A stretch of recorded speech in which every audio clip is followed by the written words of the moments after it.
నేను మీ మందా శ్రీనివాసరావు స్వతంత్ర అభ్యర్థి అద్దంకి నియోజకవర్గం.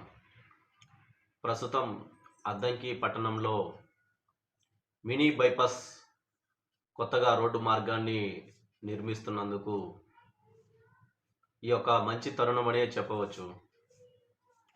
ఏ యొక్క పార్టీకి నేను వ్యతిరేకిని కాను. ఇప్పుడు ప్రస్తుతం అద్దంకి పట్టణంలో ఎన్ఎస్పి కాలువ, ఆ యొక్క కాలువ ఆనుకొని ఎన్నో సంవత్సరాల నుండి ప్రజలు, నిరుపేద కుటుంబం వారు జీవిస్తున్నారు. వారికి కనీస వసతులంటూ ఏమీ లేవు. అయినప్పటికీ వారు ఆ యొక్క కాలువ ఆనుకొని వారు ఎన్నో సంవత్సరాల నుండి జీవిస్తున్నారు.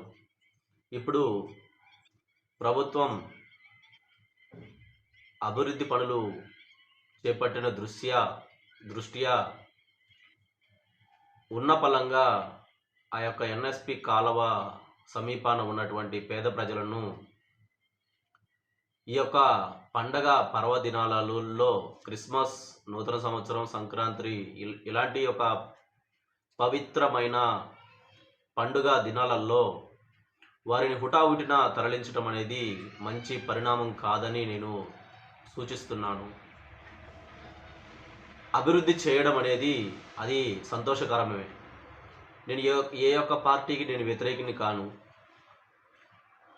ప్రతి ఒక్క పార్టీని కలుపుకొని మన నియోజకవర్గాన్ని అభివృద్ధి చేసుకుంటూ ముందుకు వెళ్ళడమే నిజమైన లక్ష్యం. మన ప్రాంతాలు బాగుండాలి, మన నియోజకవర్గం బాగుపడాలి. నేను ప్రభుత్వం వారు తీసుకున్న ఆ యొక్క అభివృద్ధి పనులకు నేను వ్యతిరేకిని కాను, అంగీకారం తెలుపుతున్నాను. అయినప్పటికీ ఇప్పుడు చూస్తే మరి పేద ప్రజలకు హుటాహుటిన తరలించి మరి వారికి కనీస వసతులంటూ ఏమీ లేకుండా వారిని అద్దంకి పట్టణం ఊరి చివర వెలుపల వారికి ఆ యొక్క స్థలాలు కేటాయించి ఇచ్చామని చెప్పారు. అక్కడ అభివృద్ధి చేశారంటే శూన్యం. ఏమాత్రం అభివృద్ధి చేయకుండా నీటి వసతులంటూ ఏమీ లేవు. ఇలా ప్రజలను ఈ యొక్క పండగ పర్వదినాలలో కంటతడి పెట్టించడం అనేది ఏమాత్రం సరికాదని నేను సూచిస్తున్నాను. ఈ యొక్క పండగ పర్వదినాలు